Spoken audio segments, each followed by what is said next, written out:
Alors, on va discuter de bordure de jardin. La voilà, donc il y en a 10 mètres.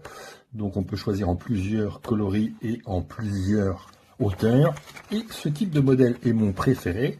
Non pas que ce soit la plus jolie ou la plus efficace, mais c'est certainement la plus facile à poser. Alors, on a plusieurs hauteurs disponibles, 4, 6, 8 ou 10 cm.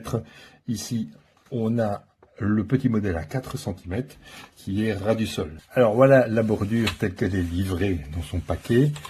Alors c'est élastique et ça se met à la forme qu'on veut. On voit ici le dessin de la bordure qui est vraiment relativement sommaire. 4 cm, c'est la plus petite. Ça va jusqu'à 10 cm, c'est-à-dire plus de 2 fois cette hauteur. Donc là, c'est déjà plus conséquent, mais c'est bien sûr plus cher.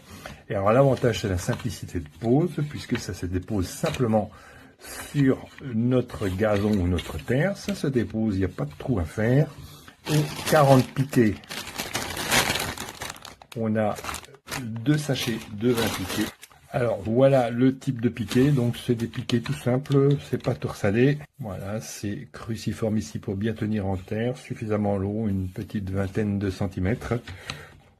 Alors on va fixer d'abord sommairement en les enfonçant en moitié et en mettant tous les 3 à 4, ça dépend des courbes de terrain, pour bien adapter la bordure à la configuration du terrain. Et ensuite avec un maillet ou avec un marteau et un martyr en bois, on va les enfoncer complètement pour fixer.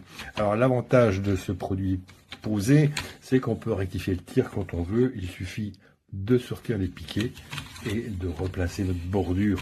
On peut même la déposer complètement si on veut passer la tondeuse à fond de temps en temps.